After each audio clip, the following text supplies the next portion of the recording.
Hello, welcome back to Top Hat Films. In today's video we're going to be going over the most recent film in the Rocky/Creed franchise, which is Creed 3, a director debut for Michael B. Jordan. Now before we start, like every other video, I will give out a spoiler warning. You've been warned now because I'm going to be going through most of the film and most of the film's plot and then giving my film opinion. So if you've not seen the film yet, please save this video and come back to it later. But if you have, then feel free to stick around and enjoy the video. Now, getting back to the video, the film takes place a good few years after the second one. Adonis Creed has won a lot more fights, as we can tell, and we actually start off with a flashback, but when we get back into the boxing, we start off in South Africa as he's fighting his archenemy in the first film, Rick Colin. Now, from the get-go, we already have an understanding of what the new fighting style looks like. This has been something that's been hinted at throughout the run-up to the film's release, talking about how it's similar to anime. He's compared it to Dragon Ball Z in interviews with Michael B. Jordan. So we've already got a small glimpse of what this new fighting style like, and it's already from the get-go, it's already quite interesting, and it's more exciting fighting. There's a lot more close-ups of the sweat being punched off Rick Colin's body, for example. Just a lot more slow motion kind of moments, and I just think all around it works quite successful. It made me enjoy the fight scene a lot more, even though I already did in the past few films. But as we get further on, which I will talk about later on, these fight scenes do change, and there's a lot more that we see about it. Now, Creed's story in this, he ends up retiring. This is his last fight before retirement, which is told by the commentators. And he ends up winning against his ex-enemy to end on such a high note in South Africa. Yeah, that's where he ends up.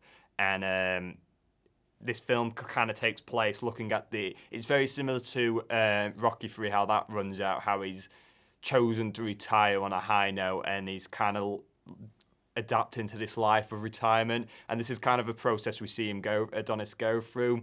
Obviously in the past two films we see his relationship with his wife Bianca, and obviously his daughter, who's grown up quite a lot since Amara, and seeing that relationship grow, and then how it is while he's in retirement, because he's obviously spending a lot more time with him and kind of adapting to that. But you can also tell that he's missing the boxing world, and this is something that's done quite well. He doesn't know how to adapt at home, and he has to eat. One night he goes back into the gym, and because it just feels like his safe space, and that's somewhere where he ends up working, just coaching the next big boxer.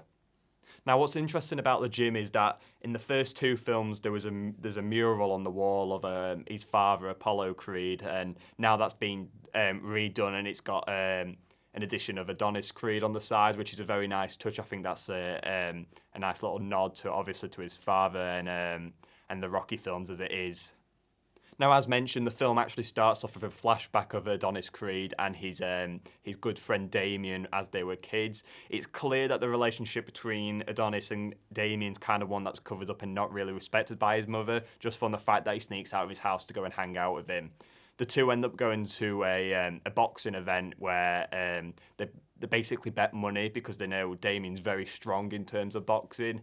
So they know the success of him winning is very likely. So it's their way of making money, and they've got this really nice relationship. Although Damien does look at Adonis like a gym bag carrier, someone who carries his shoes basically. And I feel like just from that scene we see that kind of affects him. He kind of wants to be in that limelight, but just can't because Damien's this big boxer and kind of has this status in the world.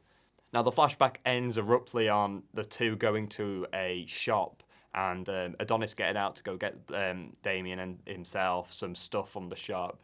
When Adonis sees someone outside the shop that he knows and must have had a negative relationship with the past, something that we learn later on in the film, and he starts fighting this guy, and that's where it all cuts, and it's kind of like you could tell he's obviously got the strength in him, and he's a hidden strength, and that's obviously like where this boxing abilities come from, especially from being around with Damien. Now, getting back to the film, Adonis ends up running into Damien, who's recently got out of prison. At this point, we don't know what he's been in prison for, but we know he's been in for quite a while, so it's something serious. We understand that while in prison, Damien said that it was writing to Adonis, and these letters never actually made it, which is something that we're going to learn about later on as well. Now, Damien's relationship to Adonis afterwards, you can tell already he's jealous of what he's got. He wants to be the next boxer, and knowing that he's in retirement now, he's kind of said, taking it upon his opportunities to say, "Oh, I want to be the next big thing. Can I take you on? Can I get the world heavyweight champion?" And he just sees this opportunity in him. Now, Adonis, being such a nice character, welcomes Damien to the gym and uses him as a sparring partner for the next big fight that they've got coming up.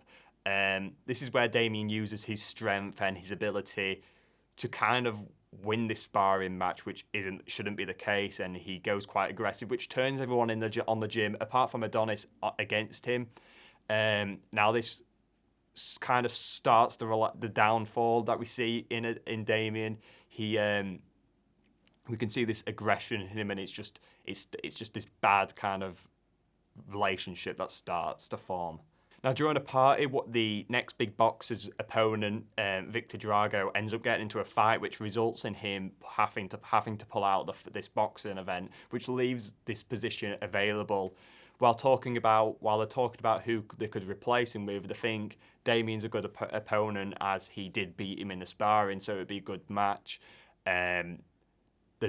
Originally the coach Duke didn't really agree with this. He knows that he's an aggressive, but he likes Adonis, and he says he kind of breaks with Adonis, so he just accepts the fight to happen.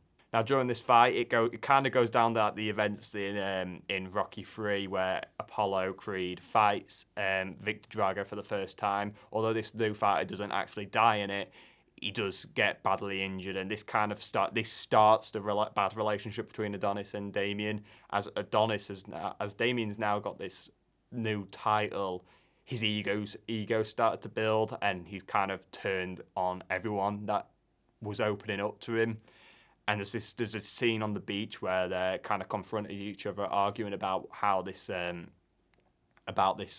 attitude and this relationship, and there's this real snap in him, and Adonis actually ends up finding out that the reason Damien's been planning this whole thing for a while to get Victor Drago to pull out the fight, so it's an open opportunity for him to come in. It's all this big thing that's been planned for him to take this centre stage and be the best. Now, Adonis, who's angered by this and also missing the sport, sees this as kind of an opportunity to get back into the ring and take on Damien, which is something that happens. He calls him out live on TV, and then there's this tension between them two as it's coming up to this next big fight. Now, during this training, Adonis's mother, Mary Ann, ends up dying, which is it's a sad moment for a character who's been around for quite a while in the films now.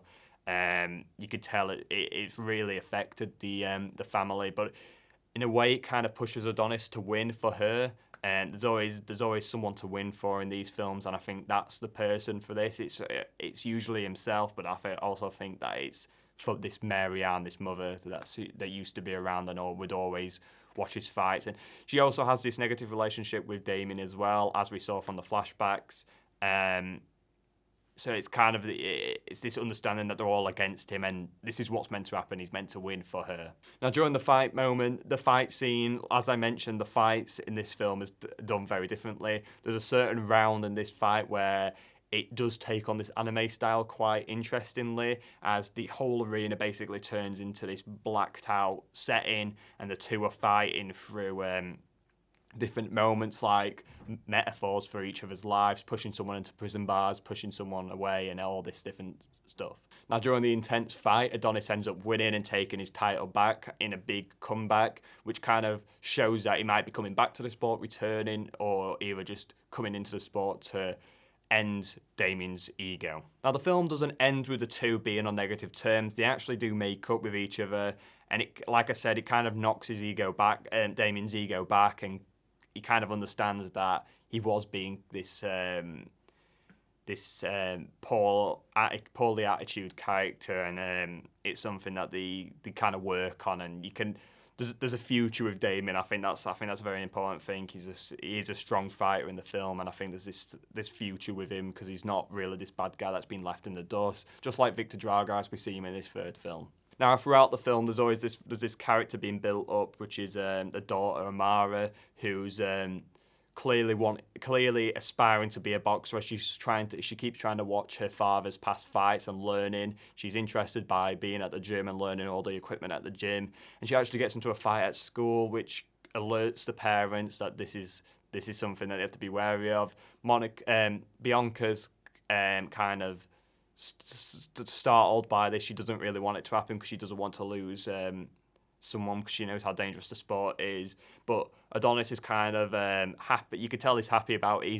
He's interested to show her everything. He's interested to have someone who's interested in it. And there's this ending where she gets into the ring and play fights with Adonis, and it's quite an interesting scene, and it opens up possibilities for a fourth film on seeing the story of Amara potentially taking on boxing in the female world, which would be very interesting to see. Now, overall, I love this film. I thought it was a great experience to watch. Being a massive fan of the Rocky and Creed films myself, I went in with high hopes, expecting it to be good, and I left knowing it was good. I gave this film a 4.5 stars out of 5. I did like how the story flowed. I liked all the characters in there.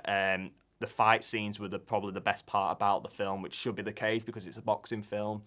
I did enjoy the new style, and I hope it's a style that, if they do go forward with more films, that they stick on and stay with that. This film, however, did lack the character of Rocky. I'm not saying that he should have been a big part in it, but he should have had maybe more mention in it, which is a behind-the-scenes issue with the rights to Rocky, who Sylvester Stallone didn't want anything to do with this new one because, like I mentioned, with the rights and the issues behind the scenes. And it would have been nice to kind of see this side to him because he did have a good relationship with Rocky character, did have a good relationship with Marianne throughout the past 2 Creed films now. So just not seeing him at the funeral was kind of it just didn't make sense. And I feel like this should have been something that they should have included. There was a few mentions about his fight with Apollo Creed, and there was a picture in the background at one time of Rocky. But other than that, there wasn't a lot to kind of talk about the background. And the same with Apollo Creed as well. His character is so big in should be so big, much more bigger in the storyline to Adonis than he kind of is. Maybe a scene of him going to his grave or something, but just things like that. Moving away from it, it just doesn't make sense, and it's a bit weird. Now, other than that, I thought the film was really enjoyable. I thought it was a great start to a director in Michael B. Jordan. I hope he does, if they do go ahead with the 4th film, I hope he is the set director for it because I think he's a perfect choice. But I would be interested to see where they go with this story. I think they've got a lot of possibilities, but it's all about what they do with that story and how they take it.